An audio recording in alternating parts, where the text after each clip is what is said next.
Air line को डूबने से बचाने की एक और कमजोर कोशिश। 13 अरब रुपए का बेल आउट पैकेज मंजूर। क्या PIA का मसला सिर्फ पैसों से हल तलब है? इंतजामिया की नाअहली और नाजायज भर्तियां बेल आउट पैकेज की मोहताज नहीं।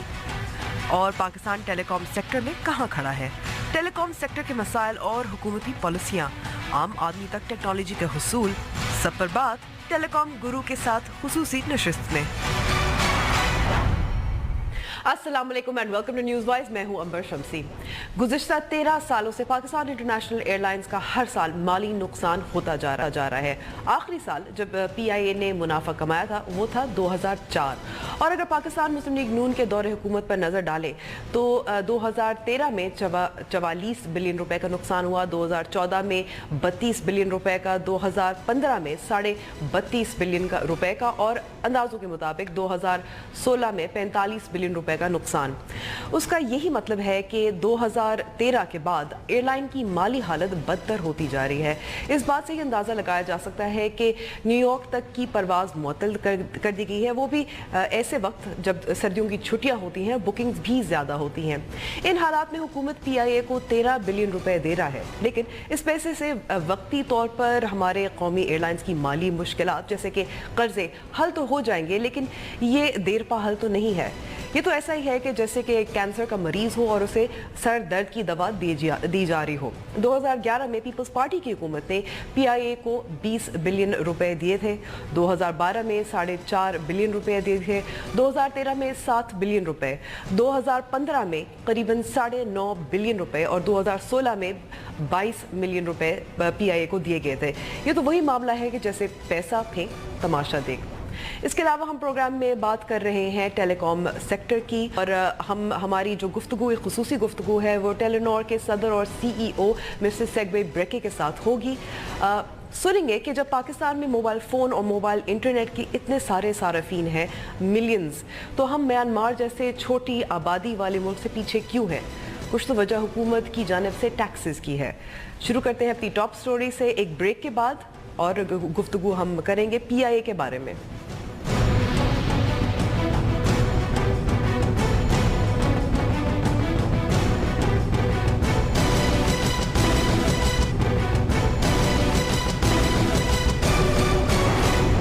Welcome back to the show. PIA को हुकूमत की तरफ से 13 बिलियन रुपए का बेल आउट पैकेज दिया जा रहा है, उसकी मंजूरी हो गई है। लेकिन सवाल ये फिर पैदा होता है कि जब PIA के हालात इतने बुरे हैं, कई सालों से बुरे हैं, एक दिहाई से ज़्यादा हो गया है, तो पैसे देने से फ़र्क पड़ेगा? इस पर बात करने के लिए हमारे साथ मौजूद हैं PIA के साबिक MD आरिफ अब्बासी साहब और पाकिस्तान मुस्लिम लीग नून के रहनुमा जान अचकज़ई। बहुत बहुत शुक्रिया आप दोनों का वक्त देने का। आरिफ साहब, पहले सवाल तो आपसे है, ये ऐसा पहली बार नहीं है कि हुकूमत ने PIA को बेल आउट पैकेज दिया हो। हर कुछ साल बाद बिलियंस ऑफ रुपीस जो है PIA को दिए जाते हैं, हालात बेहतर नहीं होते। गुज़िश्ता साल 2016 में 45 बिलियन रुपीस का नुकसान भी हुआ PIA को। Quite right. देखें साहब, एक दो बातें मुझे क्लियर कर लेनी चाहिए कि यही PIA है जो सबसे ज़्यादा पॉपुलर और सबसे ज़्यादा सक्सेसफुल एयरलाइन थी। ऑल्दो इसके पास न्यूयॉर्क की आपने बात की थी, तो न्यूयॉर्क के ऊपर सिर्फ 2 ही फ़्लाइट्स थी PIA की, मगर ये न्यूयॉर्क तक के लिए इससे ज़्यादा कम्पिटिटिव रूट नहीं है दुनिया में। और वहाँ पे PIA used to be number 1।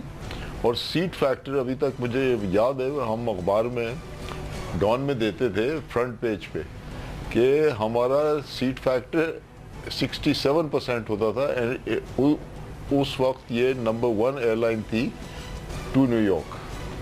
अब इसके साथ जो हुआ है और तो ये भी और आरिफ साहब, अब ये जो जब मुअत्तल हुई है सर्विसेज, परवाज जो मुअत्तल हुई है न्यूयॉर्क तक, ये ऐसा वक्त है जब ये हॉलिडे सीजन होता है, बुकिंग तो ज़्यादा होती है। नहीं, बुकिंग तो होएगी, मगर देखिए अगर आप यील्ड मैनेजमेंट नहीं करेंगे तो जहाज़ तो भरा हुआ होगा, मगर उसके अंदर प्रॉफिट हो रहा है या लॉस हो रहा है वो तो आपको पता नहीं, वो तो बाद में पता चलता है कि ये तो लॉस हो गया। और इसकी बहुत सारी वजूहात हैं, उनमें से एक ये है कि PIA के जो कि जो लेबर है, PIA का जो स्टाफ है पुराना वाला, उससे ज़्यादा अच्छा मैन पावर पूरे पाकिस्तान में नहीं है। और उसके साथ ज़्यादती हो रही है, इस किस्म की ज़्यादती हो रही है कि आप square peg in round whole डाल रहे हैं। अब वो जो ऊपर आदमी ला के बिठा देते हैं, उनको तो उन आपके स्टाफ को उससे कहीं ज़्यादा पता होता है बनस्बत उसके, और फिर वो नेचुरली फेल तो होगा, और क्या होगा। तो ये लीडरशिप है, इसकी क्राइसिस है लीडरशिप की, और उसी से सारी एयरलाइन का जो बैलेंस है वो बिगड़ जाता है। बहुत सारी ऐसी चीज़ें हुई हैं जिससे गिरवी रख दिए गई है एयरलाइंस के रूट्स को गिरवी रख दिए गए बैंक के साथ। फिर आप एड की बात कर रही थी आप, तो एड जो है वो इससे ज़्यादा डीमोरलाइजिंग चीज़ कोई नहीं है। वो मुझे याद है कि मुझसे भी कहा गया था एक ज़माने में कि आपको हम अगर 5 करोड़ की एड दे दे तो ये आप अभी आए तो इसको निकाल देंगे प्रॉब्लम से, इसलिए कि 18 बिलियन का ओवरड्राफ्ट था। मैंने कहा साहब अगर आप एड ही देंगे तो फिर तो बेकार है ना, एड से काम नहीं चलता, इसलिए कि फिर आप उसी के ऊपर डिपेंडेंट हो जाते हैं। तो उसी के ऊपर डिपेंडेंट हो जाते हैं। यहाँ मैं आरिफ साहब यहाँ मैं आपको रोकूंगी क्योंकि मैं चाहती हूँ जान सही साहब भी गुफ्तगू में शामिल हो। बेल आउट पे बेल आउट, पैसे फेंकने वाली बात हो रही है। मैं इस इत्फाक नहीं करता। ये PIA जो है बिल्कुल रन डाउन हो गया था। 2013 में 16 एयरक्राफ्ट रह गए थे, आज अल्हम्दुलिल्लाह 38 हैं। बहुत से ऐसे स्टेशन जो मुसलसल जिसमें हम लूज़ कर रहे हैं सेक्टर्स, उसको जो है हम रिवाइज कर रहे हैं। मसलन न्यूयॉर्क जो सेक्टर है ये प्रॉफिटेबल नहीं था, बड़ा कम्पिटिटिव रूट है, क्योंकि हमसे जो वादा किया था 2000 उस वक्त जब हमने उनसे एयरबस की जगह LR बोइंग लिए थे, तो हमें प्रॉमिस किया था कि डायरेक्ट लैंडिंग रूट्स जो है वो लाहौर न्यूयॉर्क में लेंगे, लेकिन नहीं हुआ पॉलिटिकल रीजंस की वजह से उस वक्त एडमिनिस्ट्रेशन ने। और फिर हम बर्मिंघम जाते थे, वहाँ पे स्लॉट कॉस्ट, लैंडिंग कॉस्ट, जो स्टे है हमारे जो भी पायलट्स हैं जो इंटरनेशनल स्टैंडर्ड उनके अलाउंसेस हैं, जिसकी वजह से ये नॉन प्रॉफिटेबल बन गया। अब 2 चॉइसेस थे, हम इसको कंटिन्यू रखते हैं, हम ब्लीड करते, हमें ये लॉसेज होते हैं। अब इंटरनेशनल और भी बहुत से रूट्स हैं जो नॉन कम्पिटिटिव हैं, जो थिनर और लेनर हमारे कम्पिटिटर्स हैं, वो उनके लिए भी मेंटेन करना बड़ा मुश्किल है। इसी तरह एक है मिलान है, पेरिस जो है वो भी सस्टेनेबल नहीं है, हमें इसके बारे में कुछ करना पड़ेगा। इसी तरह जहाँ पे हम कर रहे हैं, मसलन टोरंटो डायरेक्ट है, टोरंटो में हमें प्रॉफिट हो रहा है, टोरंटो सेक्टर जो है वो हमारा प्रॉफिटेबल है। इसके साथ हमने जो आपने डेट की बात की है, देखिए हमने इनहेरिट किया है, जो एक्यूमुलेटेड डेट है उसको आपने पैकेज, उसको आपने सर्विसेज डेट सर्विसिंग लायबिलिटी आपकी है। लेकिन जब आप 4 साल गुजर जाते हैं फिर आप यही नहीं कह सकते कि इनहेरिट किया है। देखिए ये मेरा जो सवाल यहाँ आपसे होगा कि जब बेल आउट पैकेज देती है हुकूमत, तो बिजनेस प्लान क्या होता है? PIA के पास कुछ कोई तरकीब होती है जिससे कहें कि अच्छा अगले 2 या 3 साल में फिर हम इसका हल निकालेंगे? बिल्कुल, हमने पिछले 4 साल में जो रिफॉर्म्स किए, अल्हम्दुलिल्लाह आई कैन रिपोर्ट टुडे कि हमारा जो ऑपरेटिंग कॉस्ट है वो कवर हो गया, ग्रॉस रेवेन्यू में हम चले गए, जो एक रिकॉर्ड है, एक अप्रिशिएट किया जाना चाहिए। पहली दफा ये हुआ है। अच्छा, ये वही PIA था। अगर 44.32 बिलियन नुकसान था सालाना, कम हुआ 2014-15 में, फिर दोबारा से अब 45 बिलियन हो गया। नहीं, जो ऑपरेटिंग कॉस्ट की मैं बात कर रहा हूं, जो ग्रॉस रेवेन्यू की बात कर रहा हूं, वो हम जो है वो नहीं, मैं नुकसान ज्यादा है, रेवेन्यू जो है वो ज्यादा हो गया। पहले जो है हमारा एक्सपेंडिचर ज्यादा थे, अब हम कवर कर रहे हैं, तो हमने ग्रेजुअली इसको टर्न अराउंड किया है। कुछ स्ट्रक्चरल इश्यूज हैं, मसलन जो मेरिट स्ट्रक्चरल इश्यूज कुछ हैं, बिल्कुल, मसलन कुछ हमने कोशिश की कि प्राइवेटाइजेशन या प्राइवेट सेक्टर्स को एक खास प्रोपोर्शन में PIA में लाएं, वो हम नहीं कर सके पॉलिटिकल विल की वजह से, सियासी पार्टियों में इख्तलाफात की वजह से। जो स्टाफिंग है वो स्टाफिंग है, स्टाफिंग हमारी ज़रूरत है इस वक्त, यानी हम एम्प्लॉयर हैं, बिल्कुल हम देंगे जॉब लोगों को, हमारी जिम्मेदारी है। लेकिन जो मेरिट पे नहीं लिए गए थे पीपल्स पार्टी के दौर में, वो सबसे बड़ा चैलेंज है। 1 वर्सेस 30 है। अगर हमारे कंपटीटर्स का एक स्टाफ से वो काम चला रहे हैं, हमने वहाँ पे 30 लगाए और वो भी मेरिट पे नहीं है। यस, हमारे कुछ फैसिलिटीज़ हमारे अपने PIA के हम खुद करते हैं, कैटरिंग से लेके लैंडिंग स्टाफ और दूसरे जो कंपेयर टू अगर इमरेट्स की आप बात करते हैं जो सब लेट करते हैं, जो दूसरे से करते हैं, लेकिन हमारा कुछ ऐसे रूट्स हैं जिनको हम बंद नहीं कर सकते, मसलन गिलगित बल्तिस्तान, योब, जहाँ पे हम जो है ये तो ऐसे रूट्स है ना। लेकिन मैं आपको यहाँ रोकूंगी क्योंकि हमारे साथ खुर्रम हुसैन है, डॉन अखबार के एक्सपर्ट है इन इकोनॉमिक अफेयर्स। खुर्रम, बहुत बहुत शुक्रिया वक्त देने का। खुर्रम, एक और बेल आउट पैकेज PIA के लिए, इससे यही अंदाजा होता है कि अगर कोशिश हो रही थी या नहीं हो रही थी, it is not working. PIA is still making losses and lots of losses. Ji Ambar, PIA के जो हालात हैं उनमें जो भी इम्प्रूवमेंट आई है, ये जरूर कह सकते हैं कि थोड़े बहुत रेवेन्यूज में थोड़ा बहुत इजाफा हुआ है, लेकिन उसके एक्यूमुलेटेड लॉसेस जो है वो तो चढ़ते चले जा रहे हैं, और ऑपरेटिंग कॉस्ट उसकी मेन चीज नहीं है। PIA के अभी एक्सपेंसेस में मेन चीज जो है वो उनकी डेट सर्विसिंग है, जो उनके कर्जे उन्होंने अपने अदा करने हैं। और एटलीस्ट गुज़श्ता जो उसके चेयरमैन और मैनेजिंग डायरेक्टर्स रह चुके हैं, उन्होंने तो हमें यही बताया है कि उनका तकरीबन सारा वक्त जो है, सारा टाइम ऑफिस में इन्हीं चीजों में लगता है कि अगली कर्जे की जो पेमेंट अदा करनी है वो उसके लिए पैसों का इंतजाम करते रहते हैं। और बल्कि PIA इंतजामिया की तरफ से ये भी कहा गया कि हुकूमत एटलीस्ट जो पैसे दे रही है वो इंटरेस्ट जो है वही अदा कर दे, यानी सर्विस पेमेंट का यही मतलब कि वो बेसिकली इंटरेस्ट पेमेंट हर हफ्ते कोई ना कोई ड्यू होती है, उसकी पेमेंट को पैसे अरेंज करने में ही इनका सारा टाइम लग जाता है।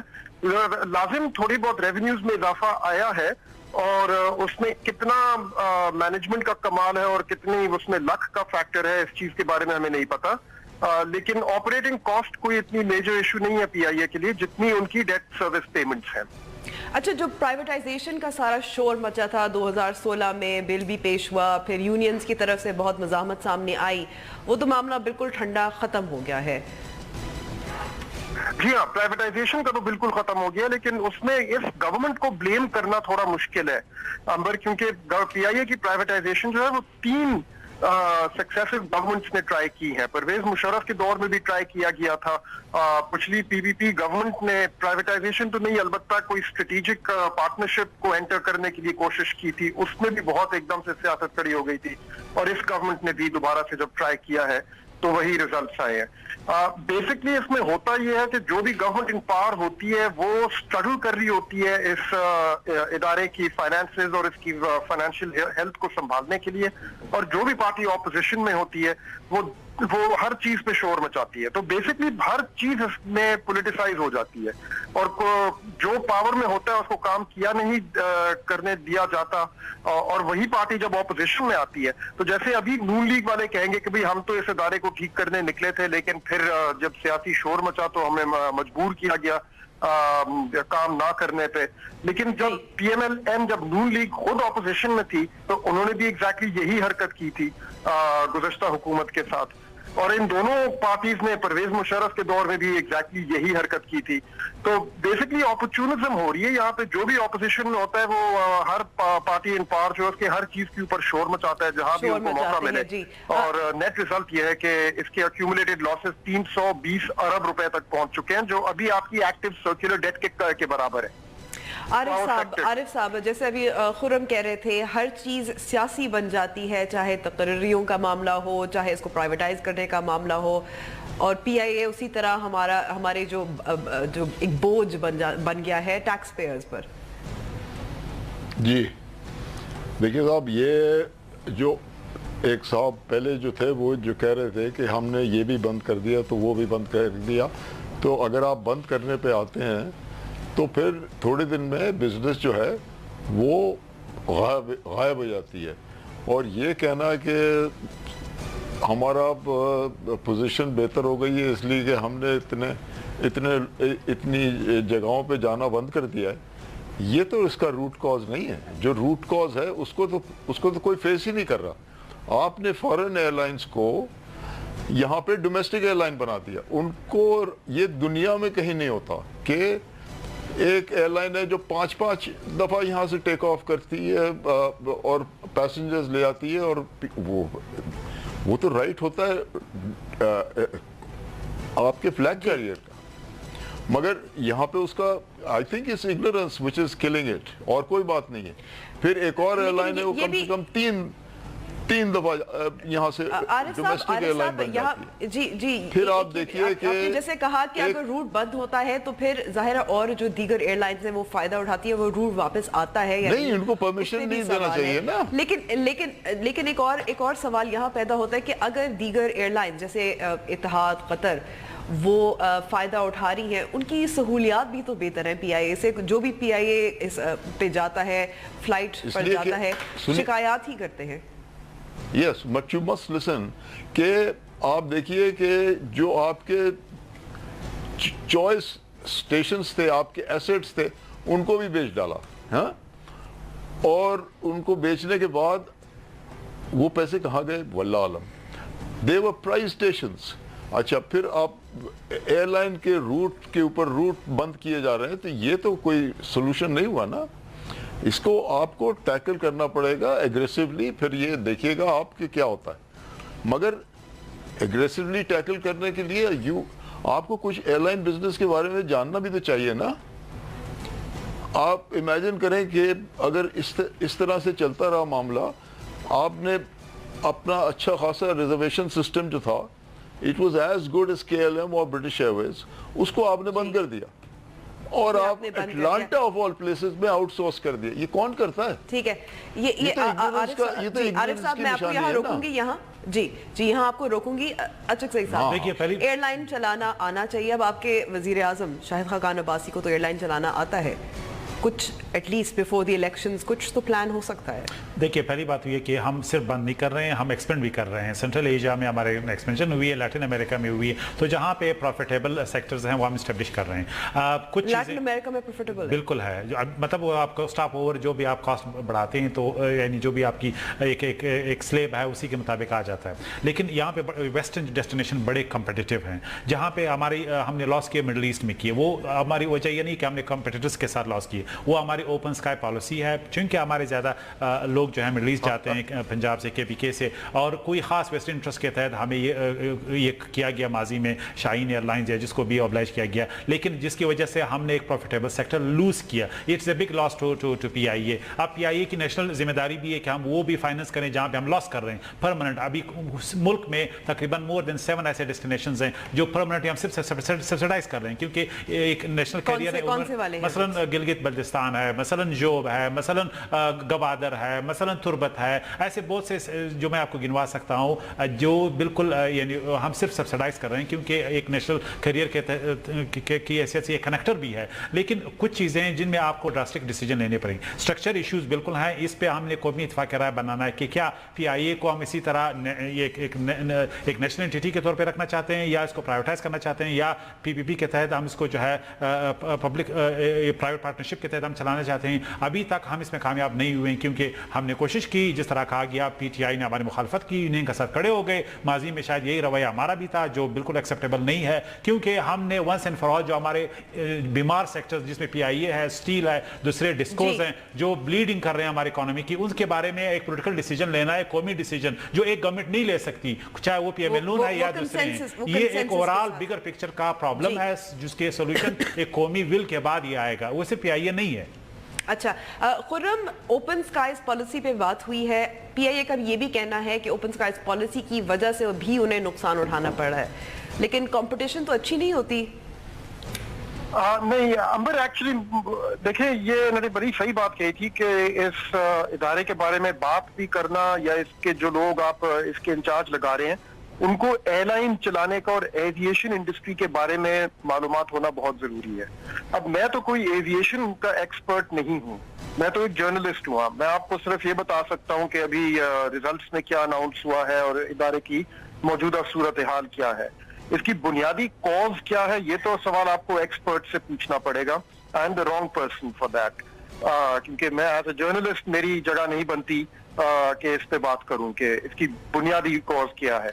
अलबत्ता इतना मैं जरूर कह सकता हूं कि कॉमन सेंस आपकी ये मानती है कि ओपन स्काइज पॉलिसी जो है उसने इस एयरलाइन के बिजनेस मॉडल को बहुत डैमेज किया है, क्योंकि काफी सारे ऐसे सेक्टर्स हैं स्पेशली डोमेस्टिक में, हमारे छोटे airports with in the country, जहां पे PIA को मिलनी चाहिए थी, और डोमेस्टिक पाकिस्तानी रजिस्टर्ड कैरियर्स को प्रेफरेंस मिलनी चाहिए थी, लेकिन ओपन स्काइज के तहत वहां पे आपने गल्फ एयरलाइंस के जो कैरियर्स हैं उनको राइट्स, लैंडिंग राइट्स वगैरह इशू करके बहुत ज्यादा जो कंपटीशन है वो अपने एविएशन सेक्टर में डीपली अंदर ले आए हैं आप, तो उससे डैमेज तो हुआ है। अब ये किस हद तक बुनियादी कॉज बनती है, या बुनियादी कॉज पॉलिटिकल इंटरफेरेंस है, या बुनियादी कॉज फाइनेंशियल मिसमैनेजमेंट है, इसकी जजमेंट जो है ओवरऑल वो तो फिर कोई एविएशन एक्सपर्ट ही कह सकता है। लेकिन मैं एक पॉइंट जरूर ऐड कर दूं यहाँ पे अंबर, जितना मैंने देखा है एक बात है जो मैं नहीं मानता किसी भी सूरत, और वो मैं लेबर को नहीं ब्लेम करता है इसमें।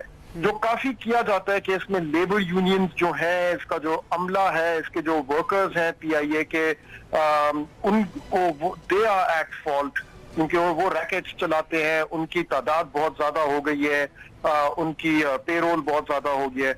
ये वाले आर्ग्यूमेंट्स मैं अगर मानूं तो बहुत मुश्किल से मानूंगा, क्योंकि जो फिगर्स मैंने देखे हैं उसमें पेरोल्स की कॉस्ट जो है वो इतनी बड़ी नहीं है जितनी आपकी लॉस ऑफ रेवेन्यूज रहा है। पिछले कोई 13 सालों में 2004 में ये इदारा लॉस में गया है, 2004 से आहिस्ता आहिस्ता लॉसेस इंक्रीज करते गए हैं।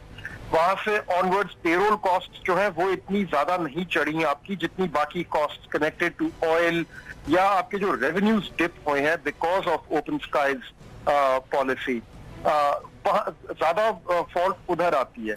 लाजिम अमले में भी कुछ फॉल्ट्स हैं, यानी कि कुछ रैकेट्स लाजिम चल रहे हैं, लेकिन उनकी स्केल इतनी बड़ी नहीं है कि आप कह सकें कि उन्होंने पूरे इदारे को डुबा दिया। तो लेबर को यहाँ पे ना एट फॉल्ट लाना, बस वो एक आर्ग्यूमेंट है जो मैं नहीं मानता। ठीक है, उसके अलावा बुनियादी कॉज ढूंढना तो फिर कोई एविएशन एक्सपर्ट्स कोई बैठा के जी जी, अभी बल्कि आरिफ साहब से मैं यही पूछने जा रही थी। ओपन स्काइज पॉलिसी, कुछ गल्फ एयरलाइंस है जिनको तरजीह दी गई, उनको लैंडिंग राइट्स मिली, उससे भी PIA को हाल ही में नुकसान हुआ, स्पेशली खास तौर पे जब इतना वनरेबल है ऑलरेडी।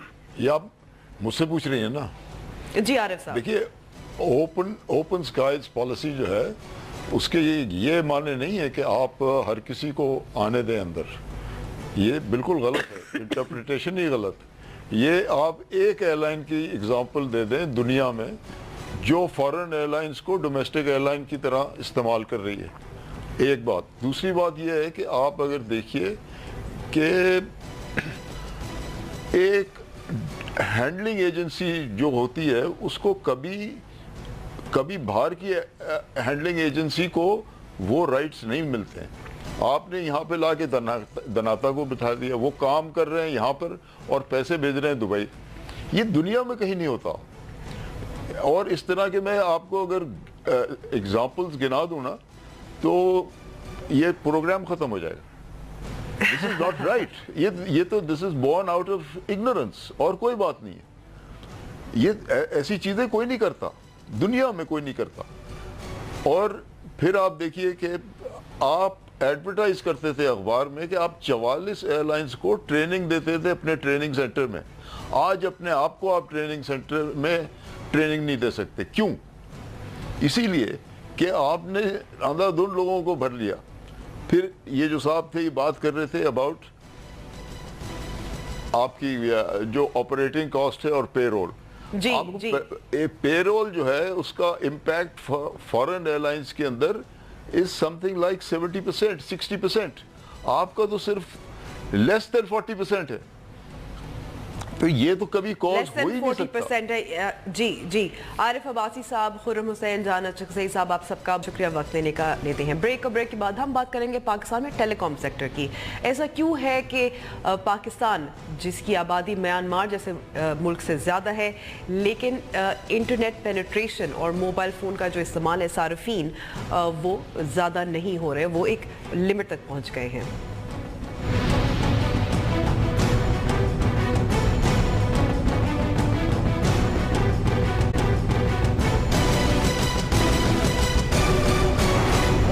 न्यूज़ बॉयज़ में एक बार फिर खुशामदीद। अब से कुछ देर पहले मैंने एक खुसूसी इंटरव्यू किया था CEO और प्रेसिडेंट टेलीनॉर ग्रुप के मिस्टर सिगवे ब्रेके से, और उनसे सबसे पहले सवाल मैंने यही किया था कि उनके लिए, टेलीनॉर ग्रुप के लिए पाकिस्तानी मार्केट कितनी अहम है अगर मुस्तकबिल की सरमायाकारी के हवाले से देखा जाए तो। Pakistan is a very important part of the Telenor Group. We are operating in 12 markets. And Pakistan is the second biggest, if I measure it in the number of customers, 40 million customers. It's only Bangladesh that is slightly bigger. But it's not only important because of that, it's also important because of the coming growth that we see. We see that still the percentage of our customers that are using data, it's still below 40%, so it's a long way to go. We see that our view is that only 55% of the 200 million population actually have a mobile connection, if you adjust for people having multiple SIM cards. So there's still a lot of people out in the villages that don't even have a phone. So for Telenor, which are focused on growth, this is one of the most important markets we have. But secondly, it's also important because we see a lot of digital innovation in Pakistan. And when I speak to people back in Europe about that, they say, what? And They're it's true. surprised. They are surprised, but it's true. It's a lot of new startups we see here. It's digital innovation in the company. And we also see more and more Pakistanis actually coming home to Pakistan just because they want to be a part of the digital development of their countries. And that's why we, for example, are focusing on a farmer app here, trying to connect the farmers to information through digital tools. We are focusing on financial services, also digitally. These are some examples. And the third reason why it's important is that Pakistan, out of the 12 countries where we operate, is the country where we recruit most talents. Oh, really? This is where we find the best people. Because that we can use. one of the issues that a lot of people have with foreign investment or foreign companies coming into Pakistan is that are they developing local talent? Are they promoting local talent? Are they hiring? Very much so. I don't have the numbers, but there's a lot of Pakistanis, very, very good young talent that have grown up in Telenor Pakistan and are now working in other business units. We have several in Myanmar, for example. We are in Thailand, we are in Malaysia, and several people in Europe, especially in Norway. So if I go to find where are the best analytical talents, it's Pakistan. Where I go to find the best number crunchers, that's in Pakistan. So in that sense, Pakistan also become a talent pool for us. Mm-hmm. But what do you think are the impediments to further growth? Is it because, as we know, and as you mentioned as well, that many people in Pakistan, they haven't made the switch over to smartphones, or they don't have phones, or there's a lot of potential, but we've hit a sort of stagnation point in terms of subscribers, etc. Well, I wouldn't use the word stagnation at all. As I said, we think that there's still another 50 million people in Pakistan that should have a mobile phone and currently do not have it. So there is still a long way to connect people to very basic services. And in addition to that, the smartphone penetration is around 30%, a little bit more than 30%. So it's only 30% of the mobile users that have a smartphone. So still a very, very long way to go. And what's for us, I think it's three things. One, we need to roll out a network, which we do together with our competitors, a 4G network. Two, it is to stimulate local content. Because at the end of the day, not everyone are using YouTube or Facebook or those type of services. They also want to have local content. And three, it's about handsets. If I should give one wish I have to the government, it's do not put too high taxation on the handsets. Because then you make them too expensive for people to afford. So what we have seen now over the last couple of years, the handset prices for smartphones are falling quite dramatically. But when you're putting too much tax on this, that's a challenge. So hopefully most of the customers here can get a smartphone, and then you will see the data explode. Is taxation a problem? Because one of the things that we've seen in Pakistan is that the government tries to collect taxes. One of the ways it does it is indirectly, and obviously telecom usage, data, phone calls, it's an easy way for the government to collect taxes that it can't otherwise. Is that also an impediment? Yeah, short answer to that is yes. But let me start with a little bit more positive answer. I want to give a lot of credit to the Pakistani government and also the Pakistani regulator.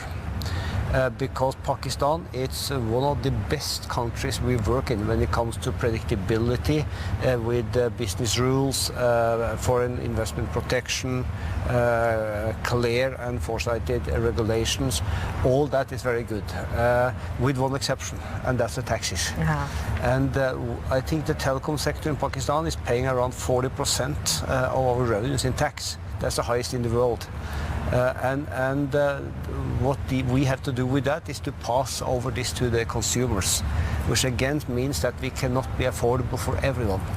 So this is something we're trying to argue with, and we think that if you reduce the tax, you can actually increase the government income, because then we can pay more, our revenue can increase, and then we pay more tax altogether to the government. So I hope this taxation issue is something that you can work with, because in the end of the day, mobile telephony is not a luxury goods anymore. It's something for everyone, and everyone have the right, in my view, to be connected, and not least be connected to the rest of the world on data connectivity. The government, especially provincial governments as well, they've been really pushing e-governance services that helping farmers, whether it's helping farmers or police for crime, things like that. Do you think that the Pakistani government realizes or is making the environment more conducive for digitization of the economy? I think Pakistan has a unique opportunity if you look at Southeast Asia or this part of Asia, because you have a highly educated technology workforce. That's what we see in Telenor Pakistan, and that's why I'm saying that this is our hub for recruiting talents. So, and the adoption of technology in the mass market is also quick. So that's why I'm also seeing that I see now a lot of new startups, people that want to try out digital services. So I think if the government do this right, you can actually be doing being a little bit lighthouse, I will say, digital lighthouse, in terms of also digitalizing the public sector. And there's a long way to go when it comes to e-health and digitalizing the land records revenues. I believe that. Punjab has done that. And yes. In addition to that, there are very few countries around that has a digital identity. Also what you have done now with the mobile consumers, where everyone needs to register themselves with a fingerprint. And the value of having that type of customer information, it's just fantastic. So there are opportunities here that can make Pakistan actually digitalizing itself quite quickly if you do it right. And how do you think Telenor is contributing to this digitalization? Now, our contribution is in Pakistan. Yeah, our contribution is then first of all then to connect everyone to a data platform. And that's what we're trying to do with the 40 million customers now, but there is more to come. And the moment people get access to a smartphone and start getting access to the World Wide Web with the information and all that, you are into the digital age. So that's our job number one, and that's our job number two, is then to see, can we deliver services out to the mass market that a person in Islamabad will have, but that mass market will not have. And this farmer app is an example of that. So what that really is that if you are a farmer and you want to check what is the real prices for my crop, not relying on a middleman, then you can use this application to figure out what is the world price. Or if you want to have advice on how to harvest, what is the best season and so on. Now we have 4 million active farmers using this. It's only in Punjab currently. We have only launched in Punjab together with the Punjabi government. That's an example of how you can use digital also for a big community particularly in agriculture-based economy like Pakistan. Yes. Not talking about some other example. Think about we are doing birth registration for the newborn. Again, we're doing that together with UNICEF, and we see that out in some of the pilots where we have been working, it's around 30% of the kids that are not registered at all. And then we register them over the mobile phone, and then they become a part of being a Pakistani. Or the third example that we have done together with the health authorities here and Harvard universities, where we have tried to use mobile data to figure out what is the likely outbreak of the next dengue fever. Because we have data on where you move. And so we can predict where are people going. And with that, we can advise the government on where should they be prepared. This is still in the early stages, and is it still just with the Punjab, or is it also with other provincial governments, the dengue early warning system? Yeah, the dengue we did with the government, that was bigger, that was the whole Pakistan. But it was just to test out how it works, and now we are trying to scale that further. And the farmer app, that was only Punjab. We have to take a little break right now, but this exclusive conversation with the President and CEO of the Khabarnaak Group will continue.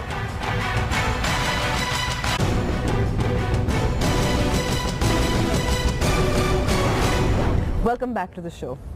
Okay, Pakistan was a little late to 3G, and only a few mobile operators now provide 4G as well. Do you think we're a little behind in terms of quickly adapting these, adopting these technologies? Parts of the world they're using 5G. Not really. I think you are right where you are. I think, again, going back to the regulator, I think the way they have awarded the spectrum and licenses has been done in a very good way. So now all the operators, they can roll out 4G if they want, which we are doing, and our competitors are doing that well. And I think there, almost everything there is of digital services you can now do with a 4G network. You don't need the 5G. So on spectrum policies, license policies, I think the Pakistani government has been right on time, if I should use that word. But again, back to what you asked about on taxation. If we could bring up the percentage of a smartphone, that would be good. For example, in Myanmar, where we also operate, 60% of the population has smartphone. Why does Pakistan only have 30%? You shouldn't be falling behind that type of development. So on that part, you are a little bit late. Okay. Bringing technology to the masses, because we talked about the farmers as well. Do you think the government is doing enough working with telecom operators to make services inclusive? I could always say that it will never be enough, but I think we have a good dialogue, and I've used some examples there. We have dialogue with the Punjab government, local government. Actually in Punjab, with the farmer app, the government has decided to subsidize smartphones, such that the farmers can have a smartphone, just to support this type of application. 2017, how does Pakistan compare in the region with other countries where there might be a large volume of users or subscribers? How is it similar? How is it different? Yeah, in terms of, if I start with the penetration of the percentage of the population that have a mobile phone, you are still a little bit behind. It's only Pakistan and Bangladesh that are comparable. India is ahead, Myanmar is ahead, and the rest of the Southeast Asia. Even though Myanmar is a small country, yeah, with a smaller population. Percentage-wise, also how many percent of the population have a mobile phone, they're much higher. And in terms of digitalization, I think you are just about to take off. And the only real issue here, and this is the third time I'm mentioning it, is that low number of smartphones. You are sticking out there. Other countries in the region are actually much higher of the population that are using a smartphone. But when it comes to then these small startup businesses and the digitalization of products, I will say that you are in front of many others. Okay. If we come to online banking, internet banking, mobile banking, there's a lot of potential in Pakistan. I know Telenor offers a service as well. Now, according to the State Bank of Pakistan, for instance, 2017 until 2017, 2.3 million users registered. Mobile banking has gone up in terms of volume and value. Again, it's rising, but we can do better, and it's important given that many banks don't have physical branches as well in more remote areas. How do we grow in terms of this? Well, on this part, you are really in the lead in the region. There is no other countries in this part of Asia that is so forthcoming when it comes to regulations. Because in most other markets, banking regulations are very protective to the established banking system. Pakistan. I want to really give credit to the Pakistani government for opening up this in a different way. So, and we are not competing with the banks. We are trying to connect the unconnected. Do banks feel like you are competing? Well, that's what they claim, but we are not, because the customers that they are serving is not our customer base. Our customer bases are the ones living out in the more rural areas, out in the villages. So here more can be done, and more saving solutions can be done, more microfinancing can be done, and it can be digitalized more also. Also all money transfer can be digitalized, bill payment and so on. But again, I think Pakistan is on a very good curve here in actually leading the rest of the region. And most other countries in Asia will be looking at Pakistan actually to how to develop and how to learn from this. So is it a sign of Telenor's confidence in doing business in Pakistan that you have opened this grand sort of office space, headquarters here in Islamabad, this campus that we're sitting in? Yeah, we were a startup 10 years ago or 11 years ago. We had nothing, just a license, a piece of paper, and we started from very small, and then we have grown. And now I think it's time for us to try to get all our people in one place. And that's what we are doing here. We were too spread out in the location we had before. And it's time to us also to try to implement a different working atmosphere. And that's what we have here. Nobody has an office. The top boss, the CEO, doesn't have an office. And it's a way for us to also try to create a working atmosphere where people are working much more together. Collaborations, teamworks. So it's a little bit adopting a kind of telco organization into more a digital startup way of thinking, being agile, faster, taking a little bit more risk. So this is what we're trying to achieve. Yeah, I visited the Google and Facebook, headquarters in the US, and they also call them campuses. This one is called 345. What's the reason for that? Yeah, the 345, that's a prefix to the Telenor number from the early days. And we had actually a competition among our employees on what should we call it. And this was the name that a lot of people have a good memory about and a relationship to this, so that's the reason. And to the campus part, I don't think this is standing very much, being very much different from the campuses that we visited in the US. If you walk in here, it's a really cool office. It's open, it's a lot of light, and it's collaboration. Thank you so much for giving us time, talking to us, Mr. Brekke, and good luck for your future meetings and your operations in Pakistan. Thank you, and thanks so much for having me.